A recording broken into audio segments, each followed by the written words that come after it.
বিহারের ভেতরেই আছি, বিহারের ছোট্ট ছোট্ট গ্রামের ভেতর দিয়ে রাইড করছি। কলকাতা থেকে লাদাখ এই রাস্তায় কেউ গিয়েছে বলে তো আমার জানা নেই। এই বলা হ্যাঁ এই বলো, এই বলো।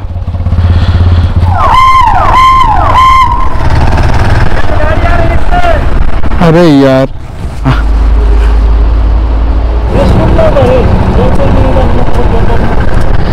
ব্যাকে তো যাওয়া যাবে না। ফাইনালি আমরা এক্সিট নিচ্ছি এবার।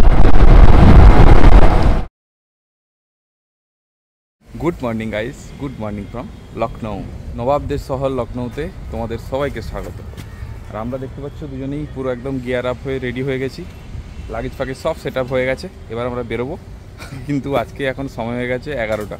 আজকে বেরোতে প্রচুর দেরি হয়ে গেছে, কারণ কালকে আমাদের জার্নিটা খুবই কষ্টকর ছিল, তোমরা সেটা দেখেছো। তো তার ফলে আমরা এতটা টায়ার্ড ছিলাম যে এসি চালিয়ে বিন্দাস ঘুমিয়েছি, ঘুম ভাঙতেই বেজে গেছে প্রায় 8:30।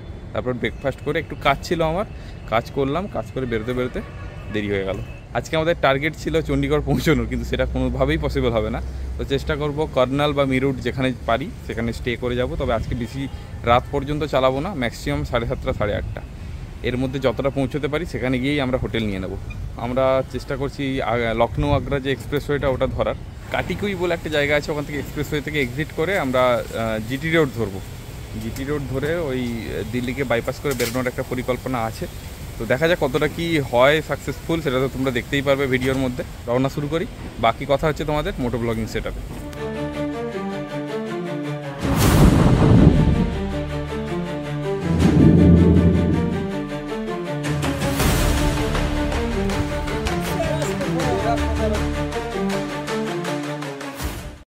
থেকে বেরিয়ে আমরা রিং রোড নিচ্ছি, রিং রোড নিয়ে লখনৌকে বাইপাস করে বেরিয়ে যাব। লখনৌতে ঢুকিনি, যদিও হাইওয়ে ধারেই হোটেলটা নিয়েছিলাম। মোটামুটি দূর পর্যন্ত যেদিকেই দেখতে পাচ্ছি সেদিকে কিন্তু মানে যে জঙ্গলগুলো হয়ে আছে, যতগুলো গ্রিন দেখতে পাচ্ছ তার ম্যাক্সিমামই হচ্ছে কাঁটা জাতীয় গাছ। সেই গুল্ম টাইপের ঝোপঝাড় মানে বাবলা গাছ বা এইসব কাঁটা জাতীয় গাছ এখানেই বেশি। 5 কিলোমিটার রাস্তা ধরেই এরকম দেখছি, কারণ তার মানে এখানে গরমটা ওই জন্যই এত বেশি। শুষ্ক জায়গা বড্ড। যদি আমরা বিকেল 3টে এই টাইম দিয়ে যদি আমরা এই রাস্তা দিয়ে রাইড করতাম তাহলে এইসব জায়গায় পুরো রেস্ট দারুণ নেওয়া হতো। পুরো দেখো আম বাগানে ভর্তি, পুরো মালদার একটা ফিল দিচ্ছে, মালদা যেরকম সেই টাইপের ফিল দিচ্ছে। কিন্তু আচ্ছা, আমরা এবার লখনৌ আগ্রা এক্সপ্রেসওয়েতে উঠতে চলেছি। আমাদেরকে বাম দিক নিতে হবে, সামনে পড়বে টোল গেট, এখানেও আমাদের টোল লাগবে। আগ্রা এখান থেকে 316 কিলোমিটার। তবে আজকে আমরা আগ্রা যাব না, আগ্রার আগেই আমরা এক্সিট নিয়ে নেব। তালগ্রাম কাট বলে একটা এক্সিট আছে, ওখান দিয়ে আমরা বেরিয়ে যাব। বেরিয়ে গিয়ে আমরা 34 ধরবো, যেটা আমাদেরকে দিল্লি না ঢুকিয়ে মিরুট দিয়ে সোজা নিয়ে যাবে চণ্ডীগড়ের দিকে। তো একটু হিজিবিজি হয়ে গেছে, খিচুড়ি পাকিয়ে গেছে ব্যাপারটা। তো তোমরা তোমাদের মতো রাস্তাটা প্ল্যান করতে পারো, রাস্তা নিয়ে আমি কিছু বলছি না। একটু পাকামি মারতে গিয়ে, পেছন পাকামি করতে গিয়ে এই প্রবলেমগুলো হলো। ঠিক আছে, একটু নতুন রাস্তা এক্সপ্লোর হলো। সবসময় ইউটিউবে তোমরা ওই রাস্তাগুলোই দেখো, সবাই যমুনা এক্সপ্রেস হয়ে নেয়, আমরা লখনৌ আগ্রা এক্সপ্রেস হয়ে নিলাম। ব্লগটা যদি শেষ পর্যন্ত দেখতে থাকো তাহলে অন্যরকম ফিল পাবে। আজকে আমরা যেটা বলেছিলাম সকালবেলায় আমরা 7টা-8টা পর্যন্ত চালাবো, সেটা আর হচ্ছে না। আমাদেরকে আজকে রাত্রে টানতে হবে, অনেকটাই রাস্তা রাত্রে টানবো ঠিক করেছি। যতক্ষণ শরীর দেবে ততক্ষণ রাত্রে ট্রেনে, তারপর দেখা যাবে কি করা যায়। তালগ্রাম কাট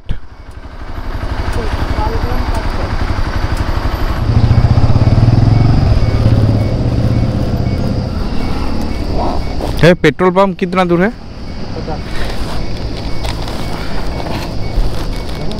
টোল নিল আমাদের 145 টাকা করে, দুজনে 290 টাকা, মানে 135 কিলোমিটার মতো হচ্ছে তোমার আমাদের এখান থেকে ডিস্টেন্স ছিল, সেইটা এখানে নিল 145 টাকা।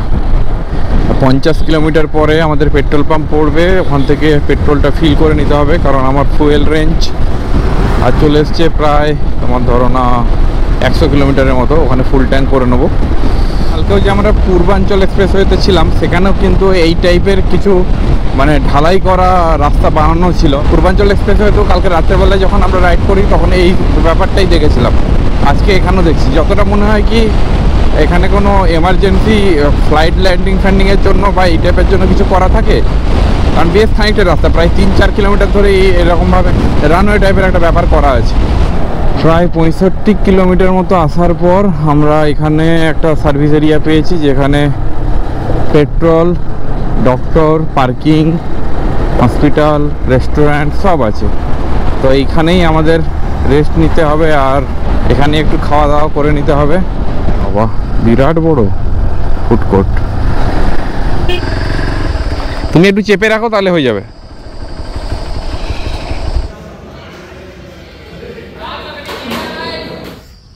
লাঞ্চ ফাঞ্চ করার পরে মানে আমাদের হচ্ছে আগ্রা যাওয়ার পথে লাঞ্চ ফাঞ্চ করে নিয়ে এখন আমরা একটা বসে আছি। এটা হচ্ছে তোমার লখনৌ আগ্রা এক্সপ্রেসওয়ের ওপর, গাছের ছায়া। এখানে ট্রাক ড্রাইভাররা শুয়ে আছে আর আমরা এখানে বসে আছি। হ্যাঁ, এইসব জামা কাপড় সব খুলে এখানে পড়ে আছে, এইভাবে বসে আছি। বিজয়দাকে দেখাতে পারবো না, বিজয়দার অবস্থা আরও খারাপ। হ্যাঁ, আর এখানে একটা গরম, এত ওই গরমের জন্য একটা সমস্যা হয়ে গেছে, মানে আমার পায়ে হালকা র্যাশ বেরিয়ে গেছে। এই পায়ে মানে শু পরার জন্য এই শুয়ের এই জায়গাটা ঘষা লেগে লেগে আমার পায়ে এখানটায় র্যাশ বেরিয়ে গেছে। তো এইরকমই সিচুয়েশান। টেম্পারেচার প্রায় মানে 50-এর তো ওপর হবেই। এক্সপ্রেসওয়ে সাইডে এরকম ইয়ে ছিল, তোমার রেস্টুরেন্ট ছিল, এখানে গিয়ে আমরা লাঞ্চ সারলাম। এরকম একটা জায়গায় পুরো গাছের ছায়া চারিদিকে, পিছনে অনেকে রেস্ট নিচ্ছে এদিক ওদিকে, আর ওখানে হচ্ছে পেট্রোল পাম্প আছে। তো পেট্রোল ফিল করব, তারপরে আবার বেরোবো। আর এখন সময় হয়েছে বিকেল 3টে। আমরা চেষ্টা করছি ওই 3:30-এর দিকে, 3:30 নয় 4টের দিকে আমরা এখান থেকে বেরোবো, নাহলে যা গরম পারা যাবে না। এই খারাপ খাওয়ার জলগুলো ঢালছে, থাক তো খাওয়ার জলটা নষ্ট করছো কেন? তো খেয়ে নিতাম, আমি তো কম ঢাললাম পিঠে।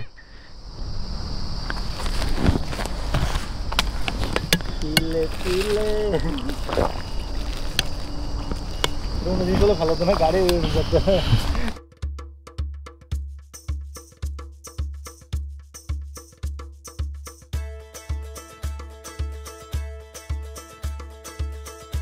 বাইরে তখন টেম্পারেচার প্রায় 50 ছুঁই। তীব্র গরমে তখন আমাদের নাজেহাল অবস্থা। তাই গরম থেকে বাঁচতে পেট্রোল পাম্পের ঠান্ডা জল নিয়ে আমরা নিজেদের ভিজিয়ে নিলাম। তার ফলে যখন আমরা রাইড করব তখন সেই গরম হাওয়াটা জ্যাকেটের ভেন্টিলেশন দিয়ে ঠান্ডা হয়ে আমাদের ভেতরে ঢুকবে। এইভাবে একটা ট্রাকের সাথে রাইড করছি, মানে এত সূর্যের তাপ যে এরকম ছায়াতে ছায়াতে রাইড করছি। তবে এটা করাটা রিস্কি, বেশিক্ষণ এইভাবে করা যাবে না। একটু জিরিয়ে নিলাম, জাস্ট এত গরম লাগছিল। যেহেতু এটা মিডিল লেন, তার জন্য একটু চাপ, আমি ওভারটেক করে বেরিয়ে যাই। মাঝে মাঝে বেশ এরকম ট্রাকের ছায়া ছায়া একটু রাইড করে নেওয়া ভালো, মাথার একটু ঠান্ডা থাকবে। আর ওই 25 কিলোমিটার পর আমাদের এক্সিট আছে, এক্সপ্রেসওয়ে থেকে এক্সিট নিয়ে নেব। তারপর আমরা ধরে নেব 34 ধরে সোজা চলে যাব মিরুটের দিকে। মিরুট হয়ে আমরা চলে যাব, প্রথমে আলিগড় যাব, আলিগড় থেকে 34 ধরে আমরা মিরুট হয়ে চণ্ডীগড়ের দিকে যাব। তো আজকে একটা হালকা প্ল্যান হয়েছে যে শরীর যদি দেয় তাহলে আমরা রাত্রে রাইড করে বেরিয়ে যাবো। আজকে আর হোটেল নেওয়ার ইচ্ছে নেই, কারণ আমরা অনেক স্লোলি রাইড করছি, তার জন্য অনেক পেছনে আছি। আর কালকে যেহেতু রবিবার, আমার কোনো অফিসের কোনো কাজও নেই, তার জন্য কোনো চাপ হবে না। রবিবার গিয়ে সারাদিন রেস্ট নিতে পারবো এবং সন্ধ্যেবেলায় সোমবারের কাজটা করে নিতে পারবো। সোমবারে মানালি ঢুকে যাব।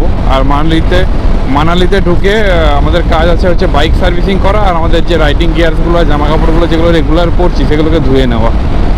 তাই মানালিতে 2 দিন মোটামুটি স্টে করব। এই লরিটার বোধহয় অ্যাক্সিডেন্ট হয়েছিল, কি অবস্থা দেখো লরিটার, পুরো সব খতম হয়ে গেছে। পুরো পেছন থেকে বোধহয় বা কোনো গাড়ির সাথে ঘষাঘষি লেগেছে, পেছনটা পুরো ভেঙে চলে গেছে।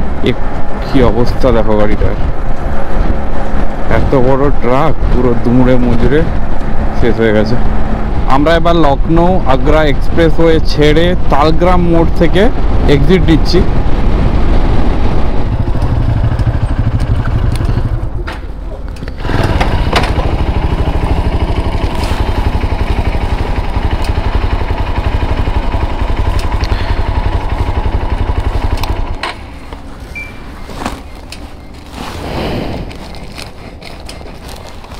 আমরা এখন লখনৌ আগ্রা এক্সপ্রেসওয়ে থেকে এক্সিট নিয়ে দাঁড়িয়ে আছি। আমাদেরকে এই পেছনের এই সার্ভিস রোডটা নিয়ে আমাদেরকে যেতে হবে NH 34 ধরার জন্য, যেটা দিয়ে আমরা সোজা যাব আলিগড়। এখন দুজনে মিলে দাঁড়িয়ে আছি, একটু রেস্ট নিচ্ছি, কারণ ইঞ্জিন প্রচুর হিট হয়ে গেছে, মানে হাত দেওয়া যাচ্ছে না ইঞ্জিনে, এতটা পরিমাণে হিট হয়ে গেছে। সেই জন্য আমরা ঠিক করলাম যে আমরা আধ ঘন্টা মতো দাঁড়িয়ে রেস্ট নেব। প্রচুর গরম এখনও পর্যন্ত। এই ছায়াতে যতক্ষণ পারি রেস্ট নেবো, আর ঠান্ডা ঠান্ডা হাওয়াও দিচ্ছে, তার ফলে অসুবিধা কিছু হবে না। মানে দাঁড়াতে ভালোও লাগছে, আর পুরো ঘেমে নিয়ে একাকার হয়ে আছি। একটু রেস্ট নিচ্ছি যাতে শরীরটা একটু ঠান্ডা হয়। আর আজকে আমাদের প্ল্যান আছে কি সারা রাত ধরে চালানো, সারা রাত আজকে চালাবো। চালিয়ে টার্গেট একদম কি আমরা চণ্ডীগড়ে গিয়ে আজকে বেরিয়েছি তো 12টার সময়, আজকে দুপুর 12টার সময় বেরিয়েছি, তো ঘুমিয়ে নিয়েছি, কোনো চাপ হবে না। আর সব থেকে বড় কথা আমরা রেস্ট নিয়ে যাচ্ছি, একদম রেস্ট নিয়ে যাবো, রেস্ট নিয়ে যাচ্ছি। রাত্রেই বরং টানবো, কারণ দিনের বেলাতে সত্যি পারা যাচ্ছে না, এতটা গরম, বিশাল গরম। রাস্তায় তো গরম, আবার আওয়াজে আসছে না গরম, লু হাওয়া। মানে হেলমেটের ভেতরে ঢাকা আছে, তার সাথে নিচ দিয়ে যে হাওয়াটা ঢুকছে, ওটাই যেন পাওয়া যাচ্ছে না। আগুন সোহা, সত্যি মানে চিতার উপর যেন চালাচ্ছি মনে হচ্ছিল। এরপর বড় পাবো না, হ্যাঁ হেরেই বলে জ্বালিয়ে নিয়ে তারপর ঠান্ডা দেবো। মানে কি বলে জানো, সবুর কাফল মিটা হতে হয়। সমতলের লাস্ট সূর্যাস্ত এটা। কাল থেকে আমরা পাহাড়ে থাকবো, পাহাড়ে সূর্য অস্ত যাওয়া দেখবো কাল। আমরা ন্যাশনাল হাইওয়েতে উঠে গিয়েছি, ন্যাশনাল হাইওয়ে 34। এটা ধরে সোজা 77 কিলোমিটার এখন স্ট্রেট যেতে হবে আমাদের।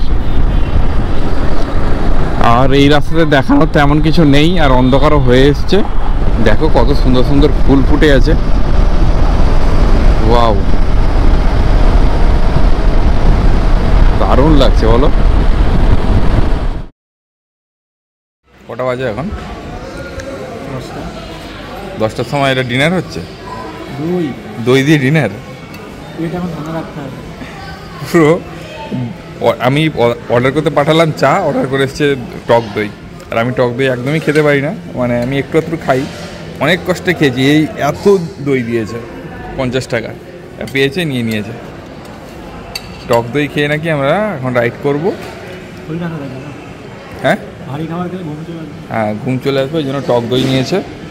হ্যাঁ, গরমে টক দই খেলেও শরীর ভালো থাকবে, সেই জন্য।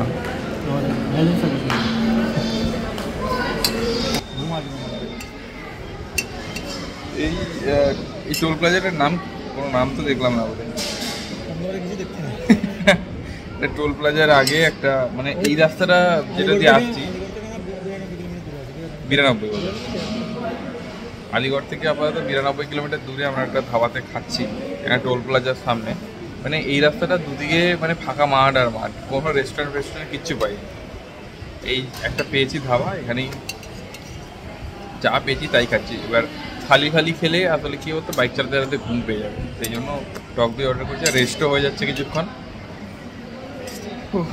দেখি কতটা আগে শেষ করতে পারি, পুরোটা শেষ করতে পারি কিনা সেটা হচ্ছে ভাববার বিষয়। सोओगे नहीं? आज तो पूरा जाएंगे ये चंडीगढ़ तक। आज रात में निकल? हाँ, पूरा सुबह हो जाएगा जाने। हाँ, चंडीगढ़ किधर से निकलोगे? पहले तो अलीगढ़ जाएंगे, अलीगढ़ से मीरूट होके निकल जाएंगे।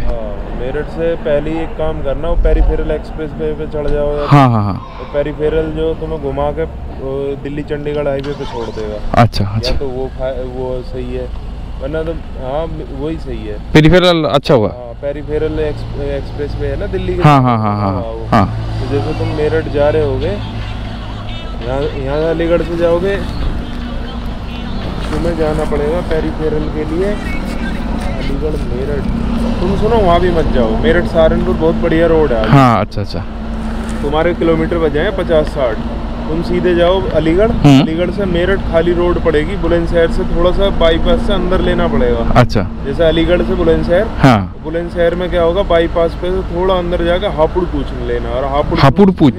अच्छा, हापुड़ फिर मेरठ, और मेरठ से फिर सहारनपुर रोड पे जाना, और सहारनपुर से जो सरसावा वगैरह होते हुए सहारनपुर से 100 किलोमीटर है। अच्छा, ठीक है। रात में नींद नहीं आएगी? ये उठे हैं थोड़ी देर पहले की। अच्छा, इसलिए रात में निकल जाएंगे। क्योंकि दिन में गर्म मौसम है। हाँ, इसलिए। चलो बढ़िया है। ठीक है सर।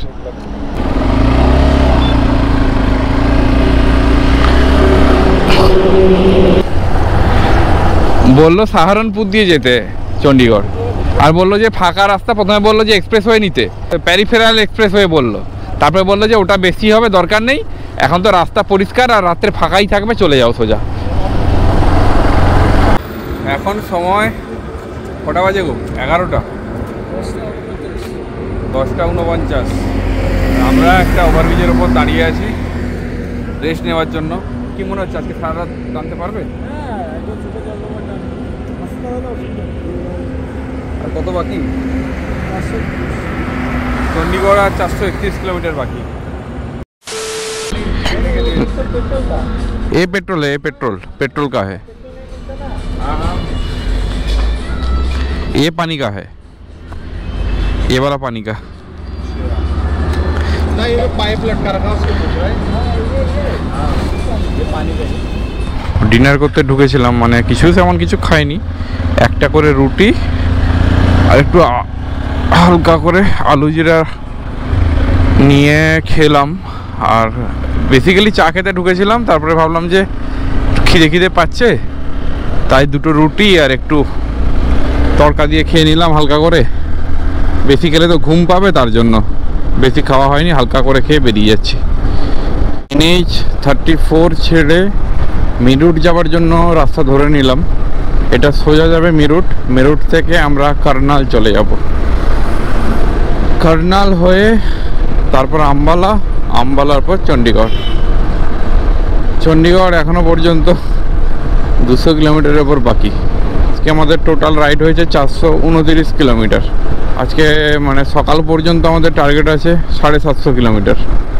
খাওয়া দাওয়া করার পর শরীরে একটা নতুন জোশ পেয়ে গেছি, সেই জোশ নিয়ে আবার এগিয়ে চলেছি। আর এখন সময় হয়েছে 3:30। এখন সময় ভোর 4:30, আর আমাদের মিরুট ঢুকতে বাকি আর মাত্র 35 কিলোমিটার। দেখো আকাশ আস্তে আস্তে সাদা হতে শুরু করেছে, একটু পরেই সূর্য আমার দেখা পেয়ে যাব। যতক্ষণে সূর্য উঠবে ততক্ষণ আমরা মিরুট ছাড়িয়ে কারনালের দিকে বেরিয়ে যাব। ভাই সাহেব কোথায় দিয়ে গুগল ঢোকাচ্ছে আমাদের। ওদিক দিয়ে ট্রেন আসছে, ওপর দিয়ে টোটো, ওই দেখো।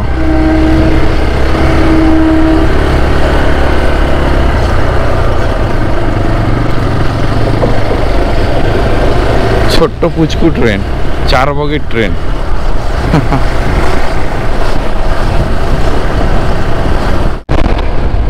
সূর্য উঠে গেছে আর আমরা NH 34 ধরে সোজা টান দিচ্ছি।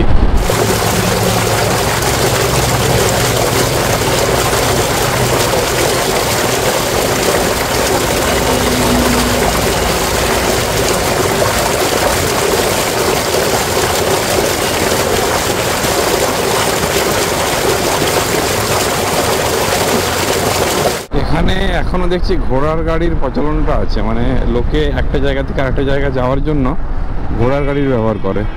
এই দেখো একটা সুন্দর, মানে সে পুরোনো দিনের কালচারটা এখনো রেখে দিয়েছে আর কি। আমরা এখন যমুনা নদী পেরোচ্ছি। নিচে হচ্ছে যমুনা নদীতে যমুনা স্নান চলছে, কোনো একটা মেলা চলছে কোনো অনুষ্ঠান উপলক্ষে।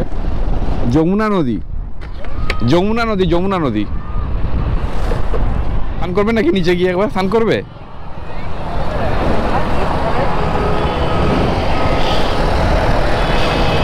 চেঞ্জ করছে এখনই, আবার কি সব বলবে। আমরা আবার উঠে গেলাম NH 44-এ। এটা সোজা আমাদের নিয়ে যাবে আম্বালা। ডান দিকে দেখো আম্বালা ঢোকার ঠিক 3 কিলোমিটার আগে এরকম একটা ডিম্বাকৃতি মতো কি একটা বানানো হয়ে আছে, যদিও এটার কাজ কমপ্লিট হয়নি। তো কি এটা বানাচ্ছে সেটা বুঝতে পারলাম না, তবে একটা দারুণ সুন্দর হোটেল বা এই টাইপের কিছু মনে হচ্ছে। আমরা কাল লখনৌ থেকে বেরিয়েছিলাম ওই 11টা নাগাদ, আর এখন সময় হয়েছে 2:49। আমরা একটানা বাইক চালাচ্ছি, মানে কোথাও সেভাবে বিশ্রাম নিইনি, শুধু জাস্ট খেতে ঢুকেছি, ওখানে একটু রেস্ট নেওয়া বা গাছের ছায়ায় একটু বসে রেস্ট নেওয়া বা টোল ট্যাক্সে একটু দাঁড়িয়ে রেস্ট নেওয়া। এছাড়া আমরা কিন্তু কোনোভাবে সেরকমভাবে রেস্ট নিইনি বা ঘুমাইও নি কোথাও। ওই যতটুকু খাওয়ার টাইম লেগেছে ততটুকুই, আর যত ওই বাথরুম যাওয়া বা এই টুকটাক জল ভরতে, পেট্রোল ভরাতে যেটুকু টাইম নষ্ট হয়েছে সেইটুকুই। আর আমরা কাল থেকে একটানা চালাচ্ছি বাইক। লখনৌ থেকে মোটামুটি 685 কিলোমিটার বাইক চালানো হয়ে গেছে। তোমরা দেখলে যে কাল রাতে আমরা কোনো হোটেল নিইনি, কন্টিনিউ রাইড করেছি, তার জন্যই আজকে আম্বালা ঢুকতে পারছি। কিন্তু আজকে আমাদের টার্গেট ছিল অন্তত চণ্ডীগড় ঢুকে যাওয়ার বিকেলের মধ্যে, কিন্তু সেটা বোধহয় আর হবে না। শরীর দিচ্ছে না, প্রচুর ঘুম পাচ্ছে, আর এই ঘুম চোখে বাইক চালাতেও ইচ্ছে করছে না, বা বাইকটা চালানো উচিত নয়। তো বারবার চোখ লেগে যাচ্ছে, দাঁড়িয়ে ঠান্ডা জল মাথায় ভাতায় দিয়ে এখন আমরা আম্বালাতে একটা হোটেল ঠিক করেছি, ওটার দিকেই যাচ্ছি। তবে হোটেলের রেট প্রচুর বলছে, দেখা যাক বার্গেনিং করে কত নিচে নামানো যায়। বা এখানে ফ্লাইওভারটা দেখো খুব সুন্দর কালার করা আছে। আমাদের একটু প্ল্যানের চেঞ্জ হয়েছে, আমাদের শরীরটা এখন ভালো লাগছে বলে আমরা ঠিক করেছি যে আমরা সোজা বেরিয়ে যাব চণ্ডীগড়ের দিকে, আর আম্বালাতে থাকবো না। আবার আম্বালাতে থাকলে একটা ঝামেলা, আবার সকাল সকাল বেরো, আবার এই 90 কিলোমিটার রাইড করো। তো এখন যখন শরীর ফ্রেশ লাগছে, চাঙ্গা লাগছে, আমরা ট্রেনে বেরিয়ে যাব। এক্সপ্রেসওয়ে নেওয়ার জন্য NH-44-কে ছেড়ে তোমার এই যে গেটটা দেখতে পাচ্ছ, এটা হচ্ছে তোমার আম্বালা ঢোকার গেট। এই আম্বালার এই ধনুকের যে এই গেটটা, এটাকে সামনে রেখে মানে বাম দিক থেকে তোমাকে নিচের দিকে নেমে যেতে হবে। এটা হচ্ছে এক্সপ্রেসওয়ের, তোমার এক্সপ্রেসওয়ে ধরার জন্য এই রুটটা। তো মহাভারতের কাহিনী নিয়ে এই আম্বালা আর কুরুক্ষেত্র এই জায়গাগুলো, এদিকে সিমলা, চণ্ডীগড় এগুলো চলে যাচ্ছে এই রাস্তা ধরে। বাম দিকের হোটেলটা একবার দেখো, কি বিরাট, প্যালেস হাভেলি হোটেলটার নাম, পুরো যেন রাজপ্রাসাদ। না, আমরা আর চণ্ডীগড় পৌঁছতে পারিনি। চণ্ডীগড় থেকে 60 কিলোমিটার আগে আমাদের এতই ঘুম পাচ্ছিল যে আমরা ঠিক করি যে আর চালানো ঠিক হবে না, এবার একটা হোটেল নিয়ে নিতেই হবে। তাই আম্বালা চণ্ডীগড় এক্সপ্রেসওয়ের ধারেই একটা হোটেলে আমরা ঢুকে পড়ি। দীর্ঘ 28 ঘন্টা রাইড করার পর আমাদের শরীর সত্যিই আর দিচ্ছিল না। বাইক চালাতে চালাতে বারবার চোখের পাতা লেগে যাচ্ছিল। হোটেলে চেক ইন করে তারপর রুমেই লাঞ্চ অর্ডার দিয়ে খাওয়া দাওয়া শেষ করে আমরা দিয়ে দিই লম্বা একটা ঘুম।